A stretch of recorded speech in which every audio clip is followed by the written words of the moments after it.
塔羅問事，大家好，我係鍾診，今日係星期六，所以今日又有塔羅問事啦。今集嘅塔羅問事繼續會係講坎伯同河馬，而今日想講嘅主題呢，就係坎伯。點解坎伯咁痴戀河馬呢？俾阿河馬打到瞓醫院，打到頭破血流，但係個戀愛腦都仲係打唔壞，都仲係繼續咁痴戀河馬。咁到底係坎伯個人痴痴地啊，定係河馬真係有能本事呢？以咁嘅專用，竟然可以迷惑到老千坎伯，都幾奇妙喎！嗬。到底點解男人會痴戀呢？好，我哋問下 AI，用理論嘅角度去睇下，到底喺咩情況之下可以令到一個男人痴戀你呢？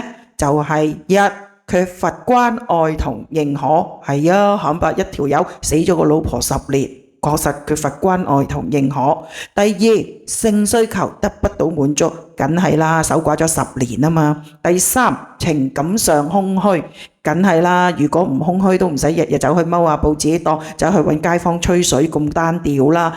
仲有就係話生活缺乏激情，咁又係嘅，個個月衣食無憂，咁坎伯亦都真係缺乏咗一啲激情嘅。No。歸理論，咁都要講下質素㗎，大佬見到嗰個係河馬喎，肥醜臭惡咁嘅女人，有乜理由會中意？唔厭惡已經好彩啦，仲要由厭惡變做中意，中意之中呢，仲要係痴戀喎，你覺得係咪好離奇呢？真係理論係解釋唔到，現實係解釋唔到㗎喎。咁呢，反而有個網友就問得好好啦，喂，到底河馬係咪識落降頭㗎？定係河馬揾咗個降頭師落咗啲邪門，跟住迷惑阿河伯，所以坎伯先至迷迷懵懵，先至會咁中意河馬，先至會有呢個痴戀嘅情況。好啦，到底坎伯咁痴戀河馬係因為佢真係空虛寂寞啊，定係因為河馬呢個衰婆真係識落降頭，或者揾人落咗降頭，所以造成坎伯俾佢打到黐肺，都仲係咁愛佢，咁維護佢呢？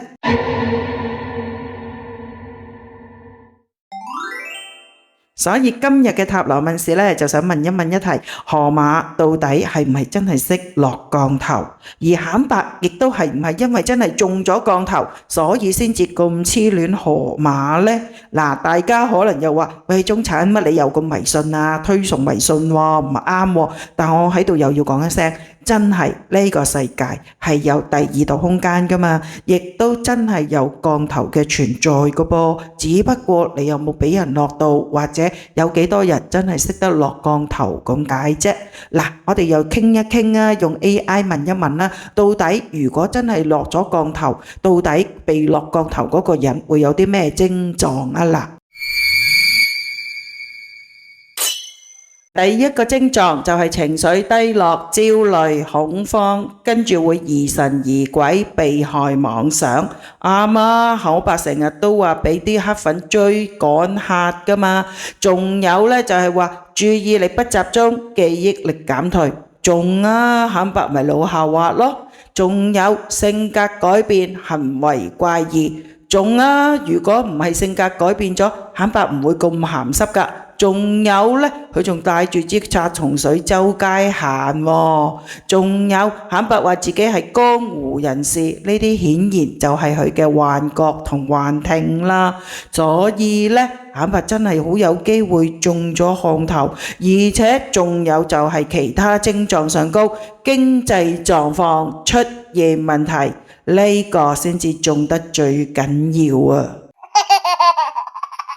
唔好咁黐線啦，問返今日嘅主題就係想問下，點解坎伯會咁痴戀河馬？河馬係唔係真係落咗藥，令到坎伯咁痴戀呢？好，咁我哋而家要開牌咯噃。一張開出嚟嘅就係錢幣侍從，咁呢一張牌點解啊？咁雖然坎伯就係77歲高齡，但係坎伯個心呢都仲係當自己係靚仔，咁佢真係有個戀愛腦，呢個戀愛腦再加上佢有少少錢，所以呢坎伯呢就覺得仲係可以追求戀愛嘅。咁而第二張牌呢，就真係啦，呢一個就係河馬啦。河馬係咪真係咁偶遇顯伯呢？應該就唔係啦。見唔見到河馬係望晒顯伯個眼神燈，睇晒顯伯個龍溜，咁樣先至出擊嘅。係喎，聖杯女王嚟嘅喎呢張牌。點解河馬竟然變咗女王，仲係咁高貴嘅女王啊？死啦，幻覺嚟嘅，係咪落咗妖術呢？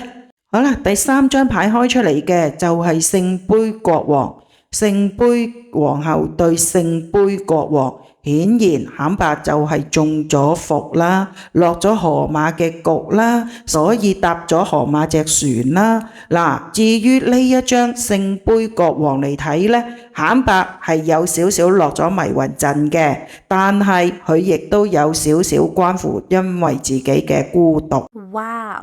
咦，黑色牌喎，第四張開出嚟嘅係高塔，高塔嘅意思係代表入咗局，入咗一個迷局，所以呢，等呢個迷局會唔會醒嘅呢？會㗎，法術到期咪會醒咯。咁亦都解釋到啦，顯伯同河馬呢兩個人呢一段情緣，其實當中係真係有一啲殺術喺度嘅。第五張結果牌開出嚟嘅就係錢幣王牌。點解啊？因為我哋個問題就問河馬到底係咪識得落降頭，或者揾人落降頭，而令到顯伯咁痴戀佢。咁咧呢一張牌就係答案牌啦。佢話到俾我哋知，河馬係有揾過師傅，佢唔識得落降頭，佢係俾錢去揾師傅，幫佢買咗個妖法返嚟，所以令到顯伯咁迷戀佢。而呢個係妖法，未必係降頭，因為呢個妖法呢係會有到期日嘅。哇！